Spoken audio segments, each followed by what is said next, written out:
Je te donne tout, papa. Je m'abandonne à toi. Je te donne tout, papa. Je m'abandonne. La Bible dit, Simon lui répondit, Maître, nous avons travaillé toute la nuit. Mais sur ta parole,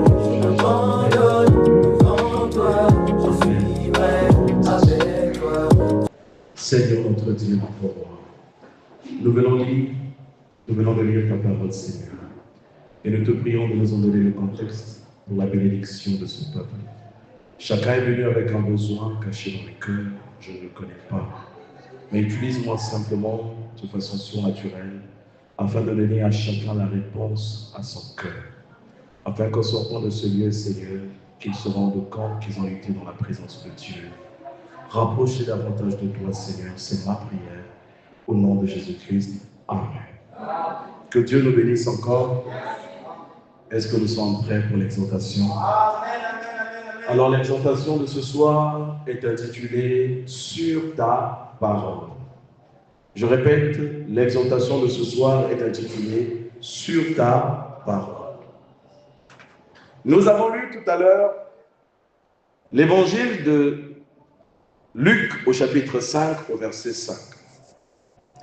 Il est question ici d'une histoire très connue de la Bible, très connue des lecteurs de la Bible, j'allais dire, de la pêche miraculeuse. Il est question ici de Jésus-Christ et de ses disciples. Est-ce que quelqu'un me suit? Essayons de contextualiser le sujet. À l'époque de Jésus, la pêche était une activité économique essentielle. Amen. Donc les disciples vivaient de la pêche. Ils nourrissaient leur famille avec la pêche. Ils avaient une activité. Amen. Ce n'étaient pas des gens qui restaient toute la journée sans rien faire. Ils faisaient quelque chose pour nourrir leur famille. Et le chrétien doit travailler à la sueur de son front. Le chrétien n'est pas paresseux. La Bible dit que celui qui ne veut pas travailler ne mange pas non plus. Amen. Notre Dieu est un bosseur et nous devons aussi travailler. Est-ce que quelqu'un m'entend? Donc, cette activité était essentielle à l'époque, mais elle était également physiquement exigeante parce qu'elle nécessitait une force physique. Amen. Elle se faisait souvent en famille ou en coopérative, où plusieurs hommes se rassemblaient pour une barque. Et donc, les pêcheurs galiléens, comme Simon-Pierre, André, Jacques et Jean, possédaient leur propre barque et travaillaient en équipe. C'est pourquoi dans le récit de Luc au chapitre 5, vous verrez que la Bible dit que Jésus prit la barque de Pierre. Est-ce que quelqu'un me suit? Donc ils travaillaient en équipe et ils vendaient du poisson frais. Et quelquefois, ils séchaient le poisson sur des marchés locaux et les vendaient. Et la vie des pêcheurs n'était pas si simple, elle était aussi difficile. Cette activité était parfois périlleuse. C'était dangereux, très très dangereux. Parce qu'il fallait affronter les tempêtes soudaines. Rappelez-vous de l'époque où Jésus était avec ses disciples sur la mer, où les tempêtes se sont élevées, où les disciples expérimentaient de la mer. Ils ont voulu se débrouiller, mais ils n'ont pas pu. Ils ont finalement réveillé Jésus. Donc, ils étaient constamment confrontés à ça. Et chaque activité a ses inconvénients. C'était un travail épuisant, parce qu'il fallait être patient pour attraper le poisson. Amen. Et les revenus étaient parfois incertains, parce qu'il arrivait qu'ils n'attrapent pas de poisson. Comme c'est le cas de cette histoire, où ils ont pêché toute la nuit, mais ils n'ont rien attrapé.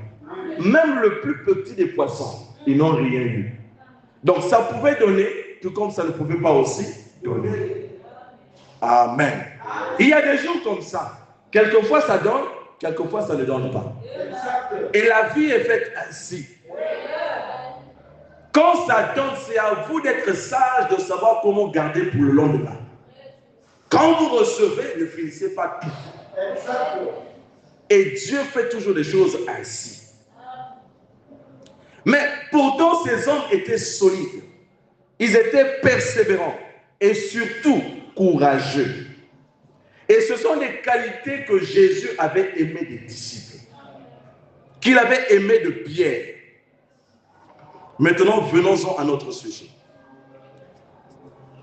Le miracle de la pêche miraculeuse est un passage très connu du Nouveau Testament, plein d'enseignements que l'on peut tirer là-dessus.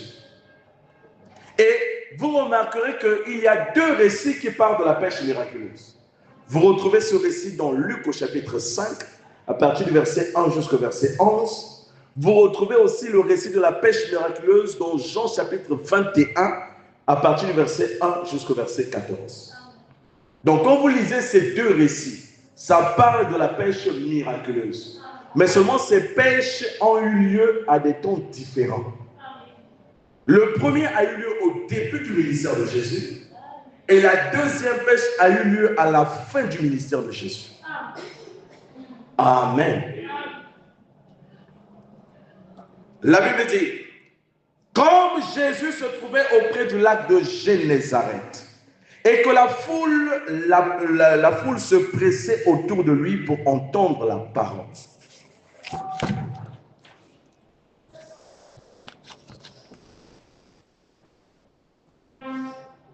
C'était un grand... prenons la parole. Il vit au bord du lac deux barques, d'où les pêcheurs étaient descendus pour laver leurs filets. Amen. La Bible parle du lac de Génézareth. Maintenant, il y a une précision qu'il faut apporter. Quand vous lisez l'évangile de Luc, on parle du lac de Génézareth. Vous allez dans l'évangile de Matthieu, on vous parle de la mer de Galilée. Et quand vous allez dans Jean, on vous parle aussi du lac de Tibériade. Amen. Donc, vous pouvez lire Matthieu 4, verset 18 et Jean 6, verset 1. Amen. Et donc, quand Jésus vient, il trouve deux barques. Et il y a la vie des pêcheurs qui étaient là en train d'arranger leur filet. Or, ces barques-là, ce n'était pas comme ce que nous pensons aujourd'hui. C'était des barques qui pouvaient contenir plusieurs personnes à l'intérieur. C'est ce que nous appellerons, nous, les pirogues. Amen. Ça pouvait faire 7 à 8 mètres de long. C'est pourquoi, dans l'épisode de la mer agitée, les disciples et Jésus étaient tous dans la barque. Ça veut dire qu'il y avait assez de place pour tout le monde. Vous comprenez? Il monta dans l'une de ces barques qui était à Simon. Et il le pria de s'éloigner un peu de terre. Puis il s'assit. Et de la barque, il enseignait la foule. Donc la foule le pressait tellement. Et c'est-à-dire que si je restais, j'aurais un problème de sonorisation. Voilà comment il demande à Pierre sa barque. Il monte sur la barque de Pierre et demande à Pierre de s'éloigner un tout petit peu. Et en s'éloignant, il pouvait ainsi enseigner le peuple. Amen. Il pouvait enseigner le peuple et le peuple l'entendait bien. Et lorsqu'il a cessé de leur parler, maintenant il dit à Simon, avance en pleine eau et jetez vos filets pour pêcher. Amen. Il venait d'utiliser la barque de Pierre. Pierre n'avait rien eu. Il était en train de ranger ses affaires. Et voilà comment Jésus vient, emprunte sa barque, utilise sa barque. Maintenant, c'était le temps de la récompense. Amen. Quand vous vous donnez à Dieu librement, sans contrainte, Dieu vous récompensera aussi. il a utilisé la barque de Pierre. Il fallait aussi récompenser Pierre pour le temps qu'il avait passé sur sa barque. Parce qu'il savait que Pierre faisait de la pêche. Amen. Et donc, ils vont en pleine eau. Et Dieu leur dit de jeter leur filet. Or, nous avons plusieurs sortes de filets. Ils avaient plusieurs sortes de filets. Il y avait des filets âgés, des filets traînants, des filets de barrage. Et chaque filet avait son rôle. Amen. Et le filet dans la parole, c'est l'évangile. Vous comprenez? Quelquefois, l'évangile est dur. Quelquefois, l'évangile est doux. Quelquefois, on vous prêche sur la foi. Quelquefois, on vous prêche sur l'amour. Quelquefois, on vous prêche sur le combat. Quelquefois, on vous prêche sur le Saint-Esprit. C'est ça. Alléluia. Ils avaient différents filets pour la pêche. Et Dieu aussi équipe ses serviteurs avec différentes sortes de filets pour attraper les poissons. Et les poissons, ce sont des croyants. Amen.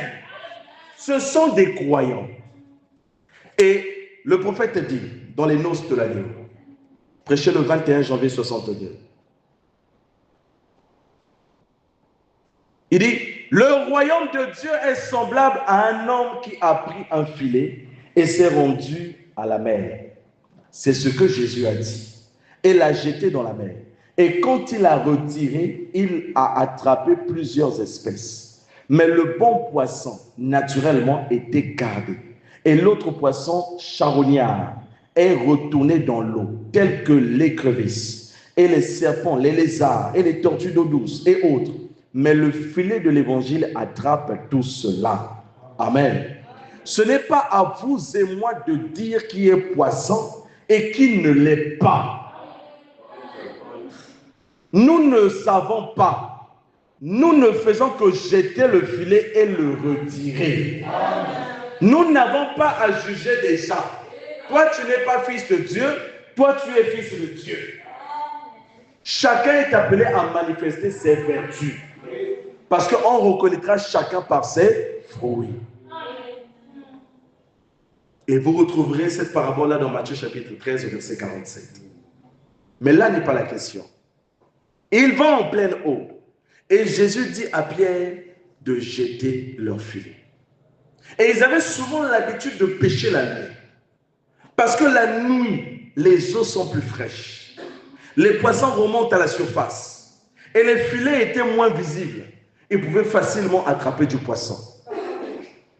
Et quand nous arrivons dans Luc au chapitre 5, au verset 5, il est dit, Simon lui répondit, Maître, nous avons travaillé toute la nuit, sans rien prendre. Mais sur ta parole, je jetterai le filet. Alléluia. Pierre était conscient que à ce moment-là, il n'y avait pas de poisson. Parce qu'il avait fait le tour. Il n'avait rien eu. Mais puisque Jésus était au milieu d'eux, c'était la valeur ajoutée du groupe. Quand vous avez Jésus dans le camp, essayez encore. Ça va marcher. Persévérez simplement. Vous obtiendrez ce dont vous avez besoin.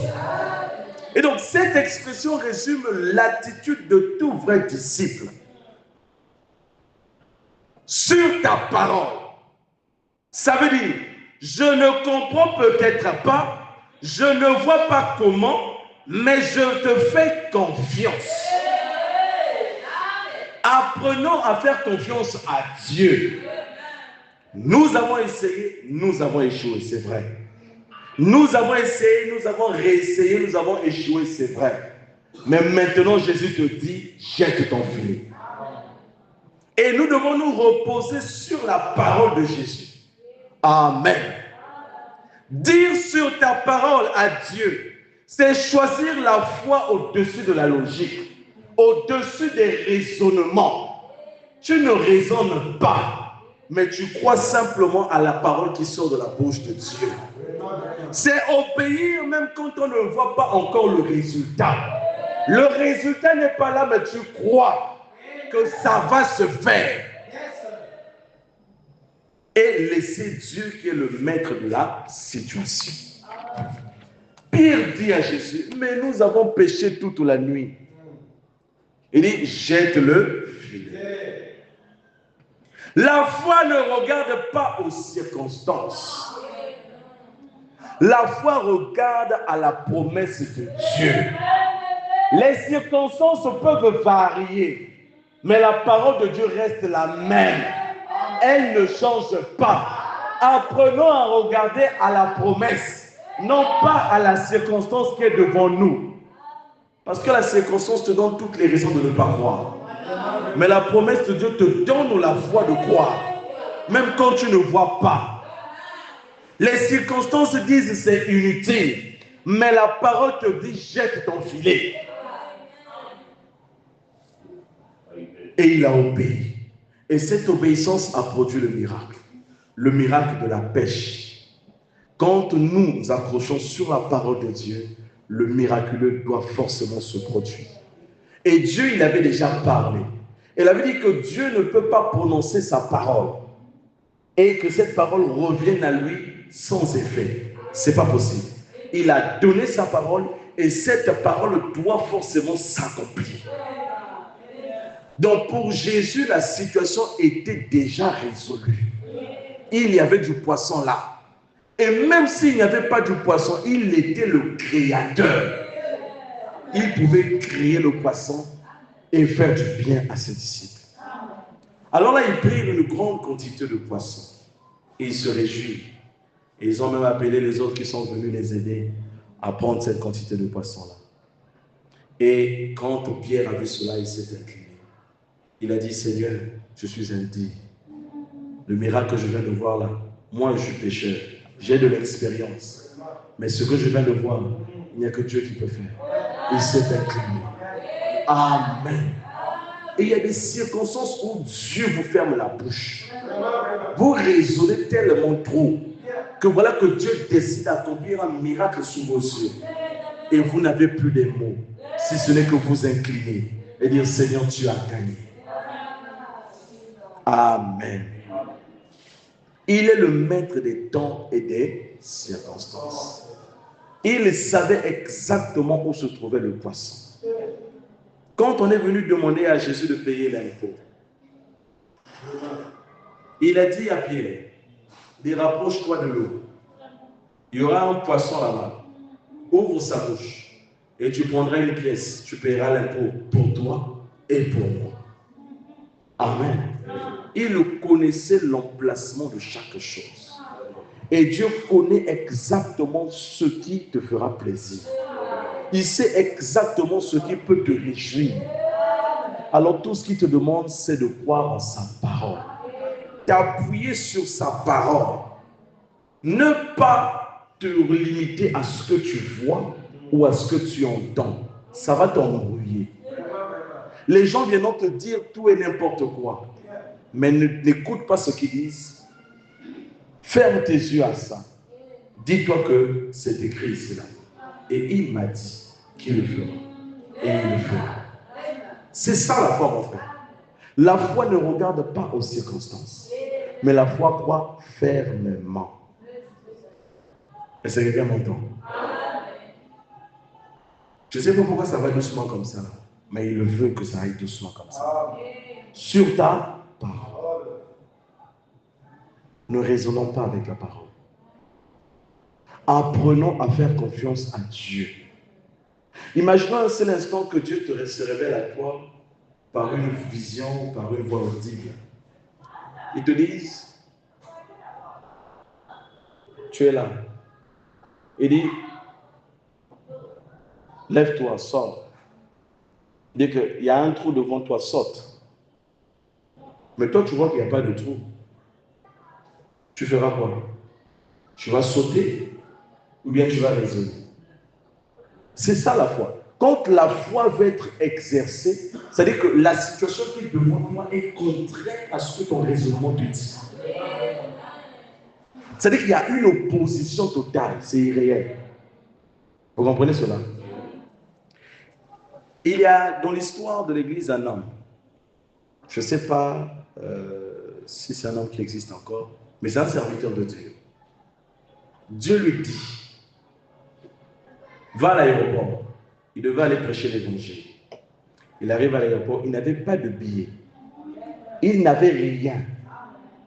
Dieu lui dit, va à l'aéroport. Prends ton sac, va faire les enregistrements. Aucun billet, rien du tout. Mais le monsieur, par la foi, il se lève, il va faire ses enregistrements. Devant tout le monde, une foule. Et c'était à l'étranger. Il arrive, on demande le billet, monsieur billet. On demande le premier monte son billet, le deuxième monte son billet, le troisième monte son billet, et c'était son tour. Il se posait les questions, mais Seigneur, je ferai comment? Tu m'as dit de me tenir là dans la file, mais je fais comment pour présenter le billet? On me prendra pour un voleur et on va m'arrêter. Celui qui était devant lui est passé et c'était maintenant son tour. Quand il passe, il dit Seigneur, sur ta parole, j'avance. Et quand il arrive devant la réceptionniste, il voit quelqu'un lui tapoter sur l'épaule. Il dit Monsieur, voilà votre billet. Il prend le billet et il le donne. Est-ce que vous voyez ce que Dieu fait?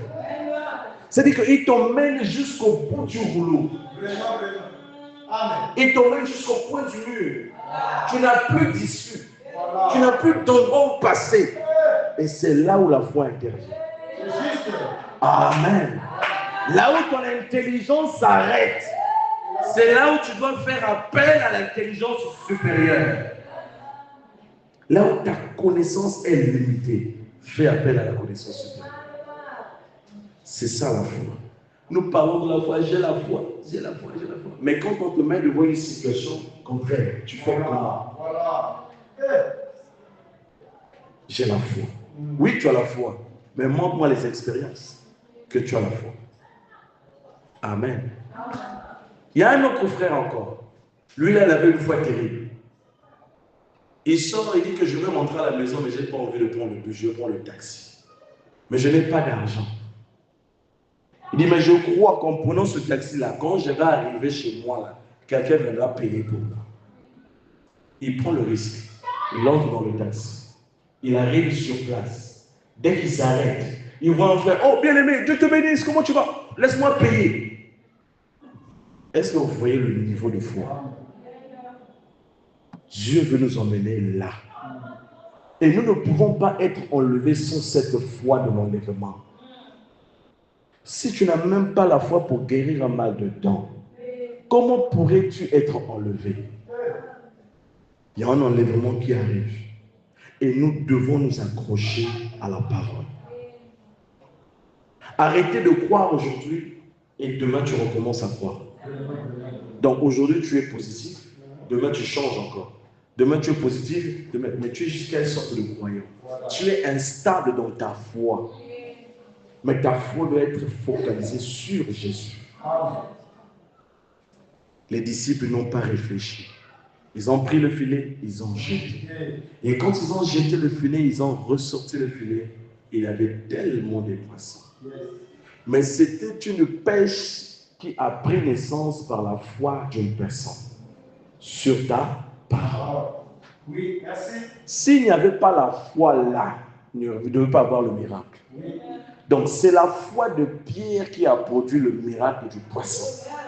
Et c'est ta foi qui doit produire le miracle de ta vie. Dieu t'attend toi. Arrête de le déranger, il t'attend toi. Il ne veut pas qu'il descende à ton niveau. Mais c'est à toi de monter à son niveau. Est-ce que quelqu'un peut dire Amen? Alors nous allons nous lever. Sur ta parole. Sur ta parole. Tu as certainement aujourd'hui un besoin. Tu as certainement un désir. Tu as certainement une requête avec laquelle tu es venu ce soir. Maintenant, tu dois la présenter à Dieu. En t'accrochant sur la parole. La parole est notre force. Arrêtons de présenter les circonstances, mais présentons la parole. Que dit la parole? À la parole me dit ça, je m'accroche à ça. Et ce n'est que la parole qui peut nous aider à avancer.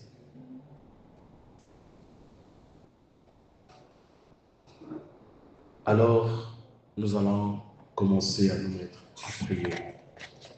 Mais avant, nous allons chanter. Chanter et après, nous allons prier.